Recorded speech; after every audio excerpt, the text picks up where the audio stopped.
So today what I'm here to talk about is I want to talk to you about how we de-risk a project.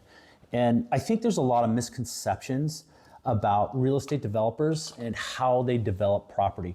And I say that because I see a lot of people develop it wrong or develop in a way that I would never ever even consider doing a development. And what that has to do with is it has to do with the entitled ground. So when we talk about entitlements, I want to give a quick definition of that. When we're talking about entitlements, what that means is that every property that you look at has what's known as like an overlaying zone. And that zone tells you what you can and cannot do with that property. And it tells you what you can build on there vertically, horizontally. It tells you what type of structures. In a lot of cases, it'll even tell you what you have to put on the outside and how much yard you have to have and how many trees and et cetera, et cetera. But what it doesn't tell you is that it says, okay, this is what you could do. You can't do this, but you could do this. Now, what an entitlement does is it says, hey, local government, local municipality, is that we plan to build this here. The zone says we can build it, but these are our plans, and we want you to approve these plans because this is what we're going to build. And that's really what the entitlement process is that we're going in and we're talking to the planning department, we're talking to the county or city commissioners, we're talking to the land development services, the planner, and saying, your zone code says this, zoning says this, your code says this regarding that zoning, and we want to follow those guidelines, and here's what it looks like.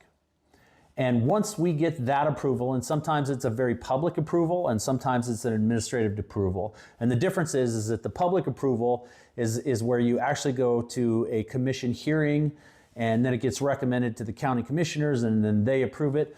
Or an administrative approval just says, hey, if we do X, Y, Z, that means that we can build this, and they approve it. Either way, when you do that, you have now gotten full entitlement to the property. You've said, we're going to do this, and the governing body has said, you can do that. So when you talk about de-risking a project, the risk is always before the entitlements. So let's take, for example, so when I go and I build a subdivision and I identify a piece of ground in a market that I really like, that I think has high velocity and meets all of our criteria for investing in, which we have several criteria that it must meet before I can even invest in it. It meets those criteria. We've identified where it is. We know what the zoning is. Before I pay for that ground or before I give the seller any money at all, I make sure that I get entitlements. And you say, okay, well, Joe, why does that de-risk the project? And it de-risks it because one is I'm not paying the entitlement price for the ground. I'm paying what the ground is worth before the entitlements. I'm paying to get the entitlements, which is a small amount compared to the price of the ground.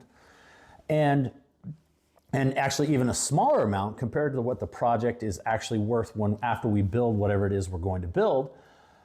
But I don't pay for anything until I have the entitlements. Once I have the entitlements, I have de-risked the property. And the reason being is because the property was worth here without entitlements.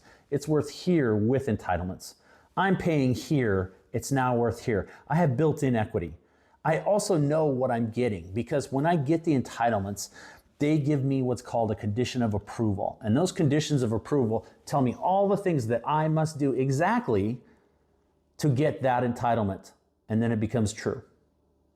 So when you think about a real estate developer, someone that develops ground, the people who are crazy or the people who are risky are the people who go and buy a bare piece of land or buy something without the entitlements and then say, hey, we're going to get the entitlements, because they don't know that they will get the entitlements and they don't know that they'll get them the way they think they'll get them. You can still get the entitlement, but it could come with all these strings attached, which make it cost twice as much to build, or make it cost twice as much to operate, or make it worth less because you can't build as much as you wanted to build. So all of those things, that's why I say very, very important that when you're developing ground, that you do not buy the land until you have the entitlements. Now, I will pay for the entitlements. I will pay to get the entitlements. I will do the work that it has to happen to get the entitlements. I just will not pay for the ground, and I won't pay for any construction or anything else until we have the entitlements. And that right there is how you de-risk a project. That's how you have a project with built-in equity.